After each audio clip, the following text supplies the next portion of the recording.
ملتمس ہاں آقا علیہ الصلوۃ والسلام دی پاک بارگاہ دے اندر نظرانہ عقیدت پیش کرنے واسطے ساڈے اس علاقہ دے بہت معروف سلاخان مصطفیٰ دن ہوتا ہے رات ہوتی ہے جن کے لب پہ آقا و مولا کی نعت ہوتی ہے جناب محترم بھائی واجد علی حبیبی صاحب جو کہ الحاج محمد یوسف میمن صاحب کے شاگرد خاص ہیں ماشاءاللہ آقا علیہ الصلوۃ والسلام کی پاک بارگاہ میں نذرانہ عقیدت پیش کرتے ہیں. اس کے بعد انشاءاللہ بقیہ پروگرام جناب محترم عبدالخالق طاہر صاحب باقاعدگی سے چلائیں گے. جناب واجد علی حبیبی صاحب.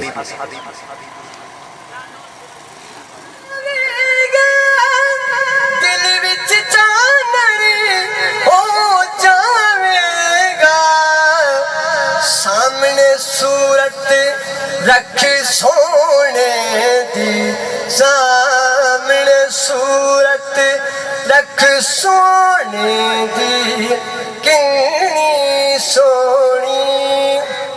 مختصر پیش کرنے بھائیوں کی فرمائش تھی دو اشعار 2-3 کلام کے.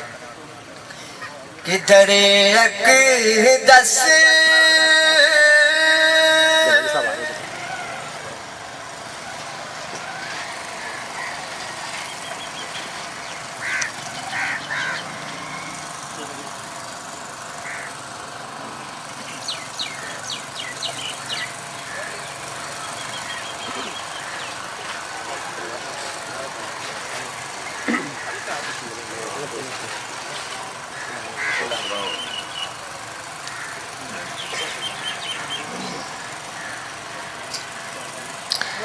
نعرہ تکبیر، نعرہ رسالت، نعرہ رسالت، نعرہ تحقیق، نعرہ حیدری.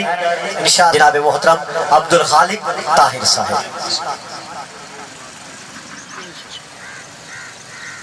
اور انسان کس طرح رب ذوالجلال کی بارگاہ میں بندگی کے فرائض سر انجام دے، اس کام کے لیے اللہ تعالیٰ نے آسمانوں سے کتاب نازل فرمائی اور پھر کتاب کے ساتھ اس کتاب کا استاذ بھی نازل کیا.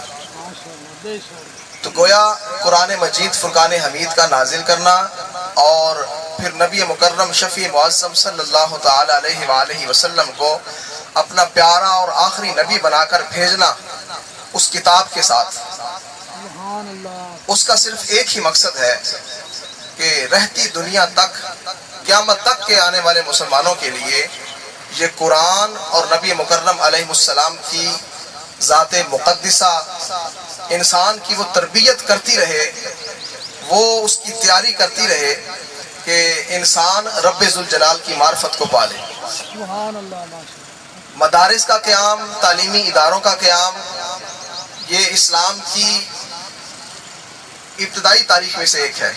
سب سے پہلا مدرسہ یا سب سے پہلا جو اسلامک سینٹر قائم ہوا تھا وہ نبی مکرم شفیع معظم صلی اللہ تعالی علیہ وآلہ وسلم نے مسجد نبوی کے چبوترے پر قائم کیا تھا، جسے اصحاب صفہ بھی کہتے ہیں، جہاں پر سب سے پہلے طالب علم اور ابتدائی اسٹوڈنٹس میں سے جناب صحابی رسول انس بن مالک رضی اللہ تعالیٰ عنہ اور حضرت ابو ہریرہ رضی اللہ تعالیٰ عنہ سر فہرست شاگردوں میں سے ہیں. آقا علیہ السلام نے اصحاب صفہ کی کلاس قائم کر کے امت کو یہ سبق سکھایا کہ امت اگر دین کو سیکھنا چاہتی ہے، رب کی معرفت چاہتی ہے، اللہ کی پہچان چاہتی ہے، قرآن کو سمجھنا چاہتی ہے اور اپنی زندگی کے مقصد کو پانا چاہتی ہے تو پھر قرآن کے ساتھ جڑ جائے. کیونکہ جب تک قرآن کے ساتھ نہیں جڑیں گے، قرآن کے ساتھ ہمارا رشتہ تعلق مضبوط اور پختہ نہیں ہوگا، ہم دین کی بنیادیات کو نہیں سمجھ سکیں گے. آج ہم مسلمان تو ہیں، لا الہ الا اللہ محمد الرسول اللہ پر ایمان رکھتے ہیں اور اللہ کو ایک مانتے ہیں اور نبی مکرم شفیع معظم صلی اللہ تعالی علیہ وآلہ وسلم کو آخری نبی مانتے ہیں، لیکن ہم اس بات سے ناآشنا ہیں کہ اسلام کا جو اجتماعی نظام تعلیم تھا اس کے کیا ثمرات ہیں، اسلام کا جو معاشی نظام تھا اس کی کیا ضروریات ہیں. اسلام کا ایک اجتماعی نظام تھا، اقتصادی نظام تھا، سیاسی نظام تھا. ہم ہر نظام سے بے بہرا ہیں. یاد رکھیے حکیم ڈاکٹر محمد رمضان صاحب نے جو قدم اٹھایا ہے اور اپنے رقبے میں سے کچھ حصہ وقف کیا ہے تعلیمی نظام کو پروان چڑھانے کے لیے، یہ میں سمجھتا ہوں کہ جس طرح وہ صحابہ نے مسجد نبوی کے لیے جگہ وقف کی تھی، یہ اسی کا ایک حصہ ہے، اسی کی ایک شاخ ہے، تاکہ اسلام کا جو بنیادی نظام تعلیم ہے وہ رکنے نہ پائے. ہر دور کے اندر، ہر 50 سال کے بعد، ہر 100 سال کے بعد، ہر ادارے کو، ہر علاقے کو، ہر شہر کو ایک نئے تعلیمی نظام کی، ایک نئے تعلیمی ادارے کی ضرورت ہوتی ہے. جس انداز کے ساتھ آبادی بڑھ رہی ہے، جس انداز کے ساتھ کالونیاں بڑھ رہی ہیں، لوگ بڑھ رہے ہیں، نظام زندگی بدل رہا ہے، اسی سپیڈ کے ساتھ ہمارا نظام تعلیم نہیں بڑھ رہا. ہماری مسلمانوں کی تاریخ بڑی درخشندہ ہے.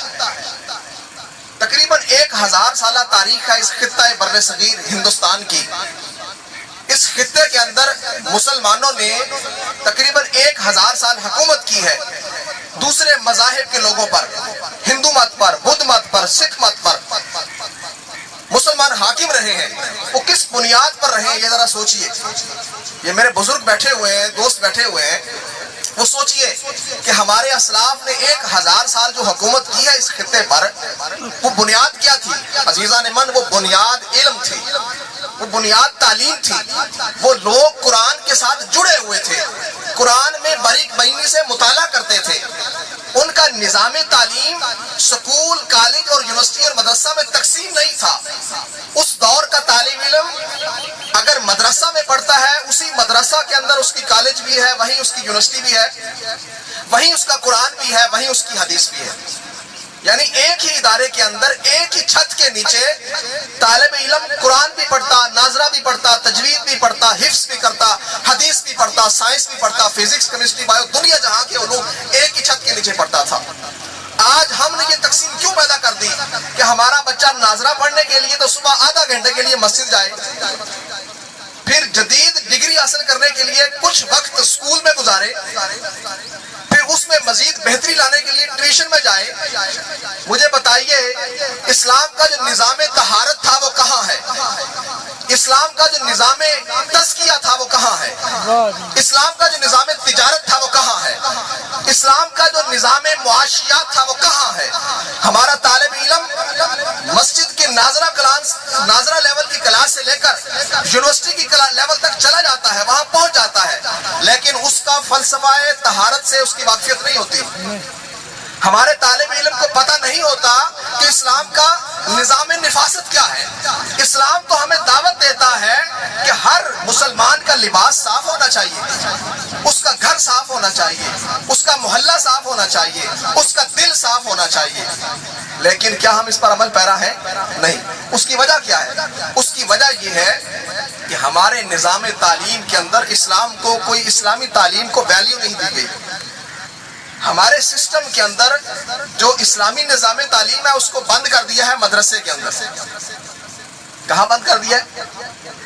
کہ چند گنتی کے لوگ کسی مدرسے میں جائیں، وہ بس وہی دین سیکھیں، وہی مولوی صاحب بن کے آئیں، اور اگر 50,000 لوگوں کا ایک گاؤں ہے، اس 50,000 لوگوں کے گاؤں کے اندر صرف ایک آدمی جس کو باہر سے ہائر کیا ہے وہ آ کر ہمیں نماز پڑھائے، وہ آ کر ہمیں دین سکھائے. ہم خود نہیں سیکھیں گے، ہمیں ضرورت نہیں ہے. ہمیں اس بات کا فہم نہیں ہے کہ ہمارا کوئی شخص فوت ہو گیا ہے، ہم نے اس کی تجہیز و تکفین اسلامی طریقے سے کیسے کرنی ہے، ہمیں علم نہیں ہے. باپ فوت ہو گیا، بیٹے کو پتہ نہیں ہے میں نے اپنے باپ کی میت کے ساتھ کیا کرنا ہے. کیوں؟ یہ سب اسلامی تعلیم سے دور اندیشی کی صورتیں ہیں. تو یقیناً ہم اس جذبے کے ساتھ، اس شوق اور ولولے کے ساتھ یہاں جمع ہیں کہ یہ جگہ جدید اسلامی علوم، قدیم دینی علوم، جدید سائنسی علوم کا مرکز ہوگا.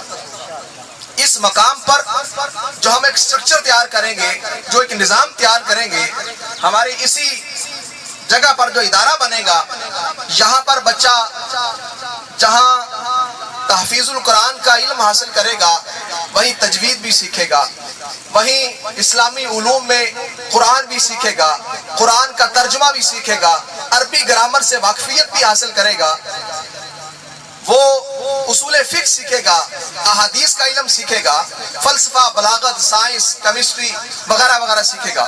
چھوٹی سی مثال عرض کر دوں، چھوٹی سی مثال، یہ جابر بن حیان کیمسٹری کا بانی ہے، جابر بن حیان کیمسٹری کا بانی ہے۔ یہ ہم جابر بن حیان کو صرف کیمسٹری کے بانی کے نام سے جانتے ہیں، ہمیں کبھی یہ نہیں بتایا گیا کہ جابر بن حیان جہاں کیمسٹری کا بانی ہے وہاں اپنے وقت کا محدث بھی ہے، جہاں اس نے جدید کیمسٹری کی بنیاد رکھی وہاں وہ قرآن کا مطالعہ بھی کیا کرتا تھا۔ جہاں جابر بن حیان کیمسٹری کا بانی بنا وہاں جابر بن حیان امام اعظم ابو حنیفہ نعمان بن ثابت کا کلاس فیلو بھی تھا۔ جہاں نعمان بن ثابت اپنے وقت کے فقیہ بن کر اٹھے اور اسی نشست سے جابر بن حیان سائنسدان بن کے اٹھا، وہ دونوں ایک ہی استاد کے شاگرد تھے جن کا نام تھا امام جعفر صادق رضی اللہ تعالیٰ عنہ۔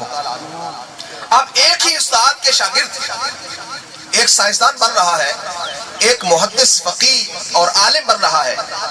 آج ظلم یہ ہوا کہ جس نے دین کا علم حاصل کیا وہ جدید سائنسی علوم سے بے بہرا ہے، اور جس نے جدید علوم حاصل کر لیے وہ دینی علوم سے بے بہرا ہے۔ تو ہم ایک ایسے مرکز کی بنیاد رکھنے جا رہے ہیں کہ جہاں پر جدید اور قدیم دینی علوم دونوں یکساں ایک ہی چھت تلے ہمارے بچوں کو میسر آئیں گے۔ دیکھیے انہی اداروں سے اصل میں اسلامک سینٹرز، دینی مدارس، جامعات، اس کی 3 قسمیں ہیں۔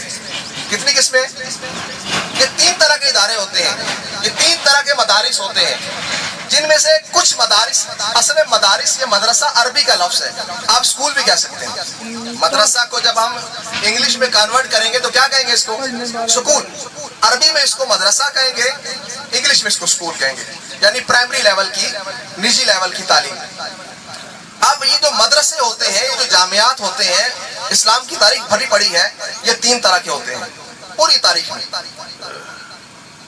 آپ دیکھ لیں بہاؤدین زکریا یونیورسٹی ملتان میں ہے، یہ جانتے ہیں اصل میں بہاؤدین زکریا یونیورسٹی یہ بہاؤدین زکریا ملتانی رحمۃ اللہ تعالیٰ علیہ کا قائم کردہ مدرسہ ہے۔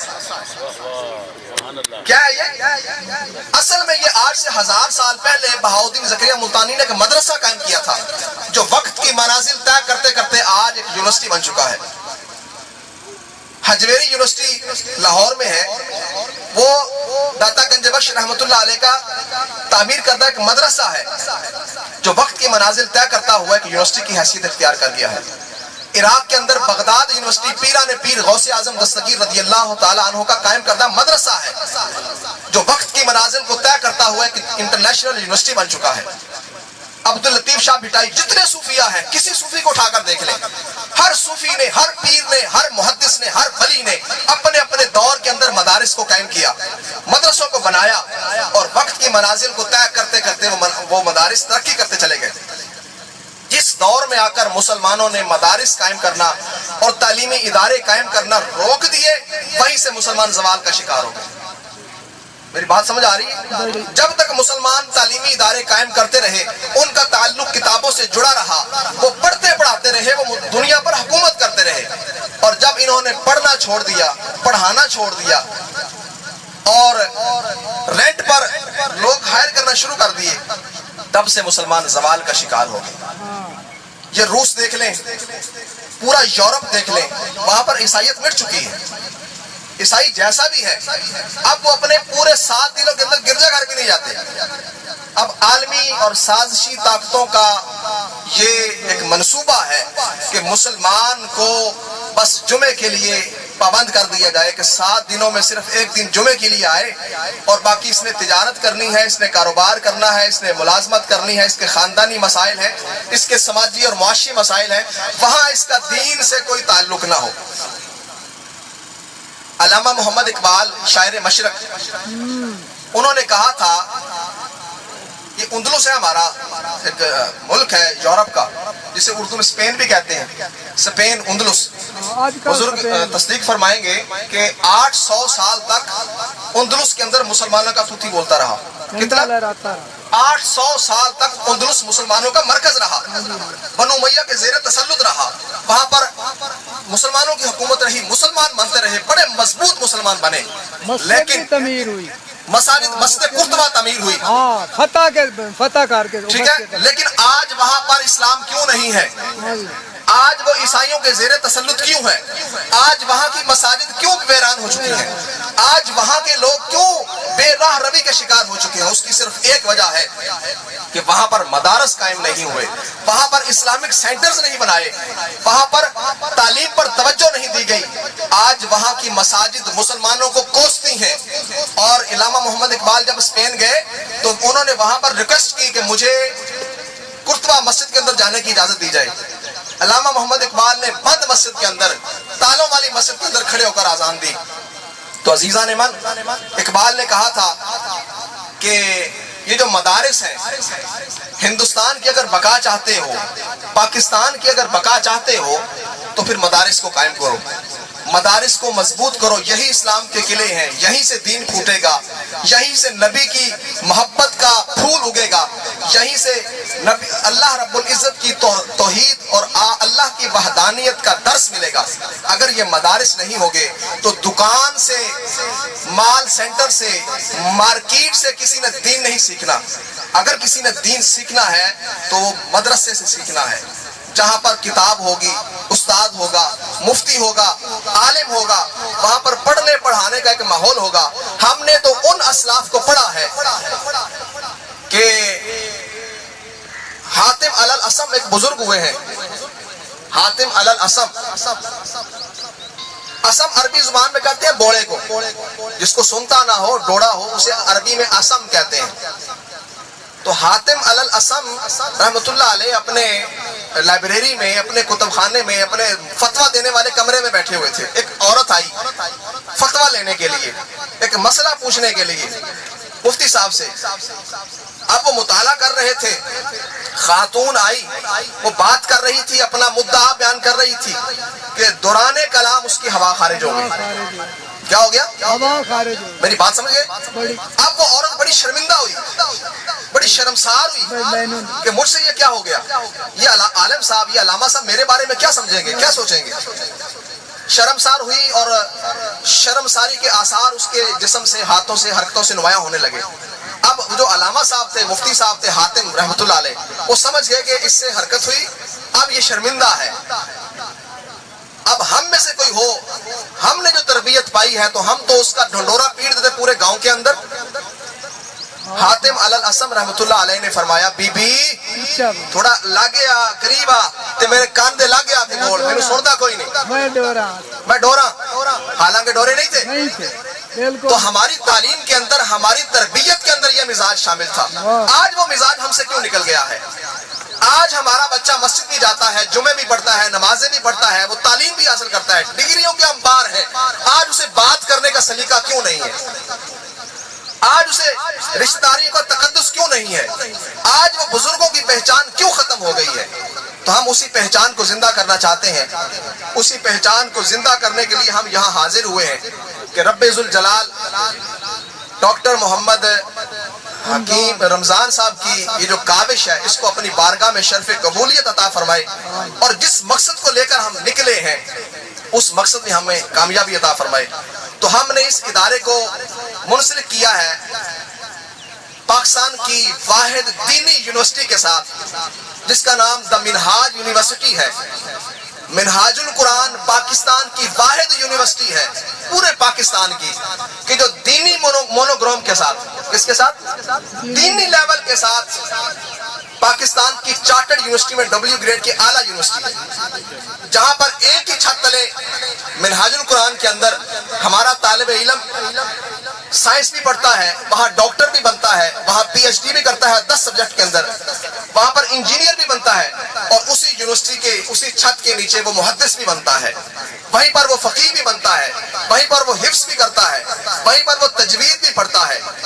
گویا منہاج کے ساتھ ہمارے اس ادارے کو منسلک کرنے کا صرف ایک ہی مقصد ہے کہ جو فکر اور جو سوچ قبلہ شیخ الاسلام ڈاکٹر محمد طاہر القادری نے قوم کو دی ہے، ہم اس فکر کو اس میاں چنو کی سرزمین سے پروان چڑھائیں اور ایسے علماء کی ایک جماعت تیار کریں، ایسے فضلاء کی ایک جماعت تیار کریں کہ جو معاشرے کے اندر علمی انقلاب برپا کر دے۔ ہر شخص علم سے محبت کرنا سیکھ جائے، ہر گھر کے اندر ہم دستک دیں گے اور ہر گھر کی کھڑکی کے اندر ہم کتاب رکھیں گے، ہر گھر کی الماری کے اندر ہم ترجمۃ القرآن رکھیں گے، ہر گھر کے اندر نبی مکرم شفیع معظم صلی اللہ تعالی علیہ وآلہ وسلم کی سیرت مصطفیٰ کی کتاب رکھیں گے، تاکہ ہمارا بیٹا یا ہمارا بیٹی جب تک وہ جوانی کے منازل طے کرے تب تک وہ سیرت مصطفیٰ سے آگاہ ہو چکی ہو۔ شیخ الاسلام ڈاکٹر محمد طاہر القادری وہ شخصیت ہیں جنہوں نے اپنی زندگی کے 40 سالہ تحریکی دور کے اندر مسلم امہ کو ایک دینی فکر دی، ایک علمی اپروچ دی، اور پاکستان کے تقریباً ہر شہر کے اندر اپنی فکر کا ایک سکول دیا، اور تقریباً 1000 سے زائد مختلف موضوعات پر کتب لکھی، 1000 سے زائد موضوعات پر کتب لکھے۔ اور یقین جانیے پہلے تک ہم کچھ محروم تھے، ہمارا چونکہ یہ جو نظام ہے یہ اس مدرسے کا جہاں جمع ہے، اس کا جو تعلق ہوگا وہ مدارس کے ساتھ ہوگا، یہ یونیورسٹی تو نہیں ہے، اس کا تعلق کس کے ساتھ ہوگا؟ مدارس کے ساتھ۔ تو منہاج القرآن نے مدارس کا اپنا ایک نظام متعارف کروایا ہے جس کا نام ہے نظام المدارس بورڈ، نظام المدارس پاکستان، یعنی پاکستان کے مدارس کا اپنا ایک نظام۔ یہ نظام میں ابھی کچھ باتیں عرض کر دوں کہ اس ادارے میں جو بچہ ہم سے پڑھے گا اس سے کیا فائدہ حاصل ہوگا۔ جو بچہ یہاں سے حفظ کرے گا، یہاں تجوید پڑھے گا، العالمیہ، کیا کہتے ہیں ڈگری کو؟ الشہادہ العالمیہ، یعنی 6 سے 8 سال کے عرصے میں ہم بچے کو الشہادہ العالمیہ کی ڈگری وفاقی وزارت تعلیم حکومت پاکستان سے لے کر دیں گے۔ اب الشہادہ العالمیہ کی ڈگری لینے کے بعد بچے کو کیا فائدہ ہوگا؟ بچے سے مراد بیٹی بھی ہے، طلبہ طالبات دونوں۔ اب ان بچوں کو کیا فائدہ ہوگا؟ اب الشہادہ العالمیہ کی بنیاد پر بچہ پاکستان آرمی کے اندر، ایئر فورس کے اندر، نیوی کے اندر، پولیس کے اندر، تمام تعلیمی اداروں کے اندر، کالجز یونیورسٹیز کے اندر، اسکولوں کے اندر اور دیگر اداروں کے اندر اپنی صلاحیت کی بیس پر وہ نوکری کرنے کا، جاب حاصل کرنے کا اہل ہے۔ آپ کی اسی ڈگری کے اوپر آپ کے بے شمار MNAs الیکشن لڑتے ہیں، اب نام لینا مناسب نہیں ہے، بہت سارے لوگ الیکشن لڑتے ہیں اسی ڈگری کے اوپر۔ اسی ڈگری کے اوپر آرمی میں لوگ جاب کر رہے ہیں، نیوی میں کر رہے ہیں، اسکولوں میں کر رہے ہیں، میں خود آپ کے سامنے ہوں، اسی ڈگری پہ کام کر رہا ہوں۔ تو ہم اس ادارے کی بنیاد یوں رکھیں گے کہ یہاں صرف بچہ روایتی طور پر قرآن پڑھنے نہ آئے، بلکہ یہاں بچہ اس انداز کے ساتھ آئے کہ اس کا ایک مستقبل کا ایک منصوبہ ہو۔ جب بچہ پڑھ کے نکلے تو وہ اس کے لیے جاب کی مشکلات نہ ہو۔ اور دوسرا، اگر بچہ اعلیٰ تعلیم حاصل کرنا چاہتا ہے، مزید آگے جانا چاہتا ہے، تو الشہادہ العالمیہ کی بنیاد پر وہ پاکستان کی کسی بھی یونیورسٹی میں آگے MPhil میں داخلہ لے سکتا ہے۔ ہیڈ ماسٹر، الشہادہ العالمیہ کی بنیاد پر وہ پاکستان کی کسی بھی یونیورسٹی کے اندر MPhil میں داخلہ لے سکتا ہے، وہ MPhil کر سکتا ہے، آگے PhD کر سکتا ہے۔ اور اسی طرح وہ تو وقت کے ساتھ ساتھ جیسا آپ لوگ محبت دکھائیں گے اور اللہ تعالیٰ ہمارے ساتھ فضل کا کرم فرمائے گا، ہم اس ادارے کو پروان چڑھائیں گے، تو بہت ساری باتیں ہوتی رہیں گی۔ بس یہاں میرا یہ بات کرنا مقصود تھا کہ یہ اہل علاقہ کے لیے بڑی خوش آئند بات ہے کہ اس علاقے کے اندر ہمارا جو بچہ FA کرنے کے لیے شہر جاتا تھا، ہم اس کو شہر نہیں جانے دیں گے۔ میں نے دیکھا ہے اس علاقے کے لوگ سمپل FA کرنے کے لیے شہر دھکے کھا رہے ہیں۔ یہ جنڈیلی بنگلہ، یہ 19 اگوانا، یہ ریاستی دائیں بائیں کے لوگ بچے میٹرک کرتے ہیں، میٹرک کرنے کے بعد سمپل FA کرنا ہوتا ہے۔ سمپل FA کرنے کے لیے ان کو تیاری کروانے کا کوئی نظام نہیں۔ ہم یہاں پر بچوں کے MA لیول کی تعلیم کا بندوبست کریں گے، ماسٹر لیول کی تعلیم ہم یہاں پر بچے کو دیں گے، اور وقت کے ساتھ ساتھ انشاءاللہ طالبات کا بھی انتظام کریں گے۔ مدارس کی بڑی اہمیت ہے، اور جہاں مدرسہ ہوتا ہے وہاں جہالت نہیں ہوتی۔ وہاں علم ہوتا ہے. تو شاعر مشرق ڈاکٹر علامہ محمد اقبال کے ایک شعر کے ساتھ میں اپنی گفتگو کو ختم کرتا ہوں. لیکن اس سے پہلے میں ایک بات بھول گیا. ہماری محترم معزز شخصیت senior retired head master Bashir سعو صاحب، ان کے ذوق کو میں سلام دیتا ہوں. ان کے ذوق کو میں اس طرح سلام دیتا ہوں. یہ میرے والد صاحب کے کسی والے سے پرانے کلاس فیلو بھی ہیں. زمانہ طالب علمی میں میرے والد صاحب کے ساتھ کہیں اکٹھے رہے ہیں، پڑھتے رہے ہیں. تو والد صاحب نے مجھے ان کا تعارف کروایا. تو میں ایک دفعہ ان کے گھر چلا گیا، بشیر سعو صاحب کے گھر چلا گیا. مجھے پتا کہیں سے لگا، والد صاحب نے بتایا کہ اس بندے کو کتابوں کا بڑا شوق ہے، کتابوں کا بڑا شدائی ہے. میں نے کہا یار اس علاقے کے اندر کتابوں کا شدائی، چلو دیکھ کے آتے ہیں. ان کے گھر گیا. انہوں نے تو 2 کمرے ہائر کیے ہوئے ہیں. تقریباً 20 25 30 الماریاں تھیں، 25 سے 30 کے قریب الماریاں. اور اتنی کمپلیکیٹڈ جگہ کہ وہ ان کے پاس سنبھالنے کی جگہ نہیں ہے. میرا خیال ہے کہ دنیا جہان کی ہر مضمون پر، ہر سبجیکٹ پر ان کے پاس کتب موجود ہے. ہر سبجیکٹ پر. قبلہ شیخ الاسلام ڈاکٹر محمد طاہر القادری کی تمام بکس ان کے پاس پڑی ہوئی، الماریاں بھری پڑی ہیں. صرف تھوڑا سا ان کے پاس مسئلہ یہ تھا کہ اب ان کی جو خریدی ہوئی کتب ہے، میرا خیال ہے 1 کروڑ سے زائد کی مالیت کی کتب ہے ان کے پاس. کتنی؟ 1 کروڑ کی.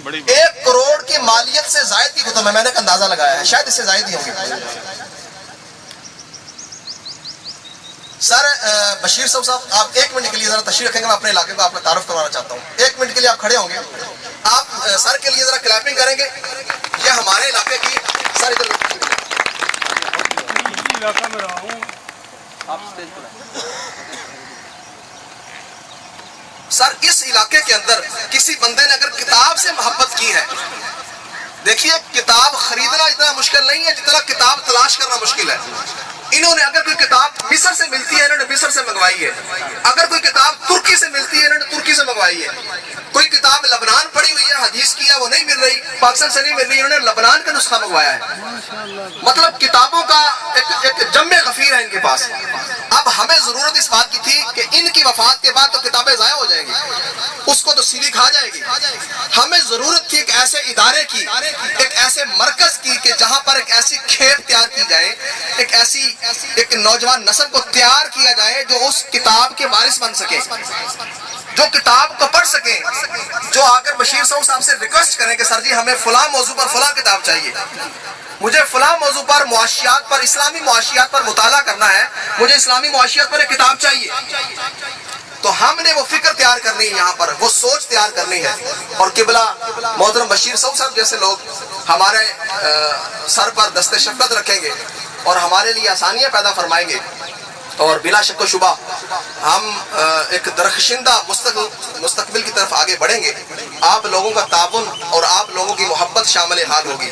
یاد رکھیے کبھی بھی ادارہ فرد واحد نہیں چلا سکتا.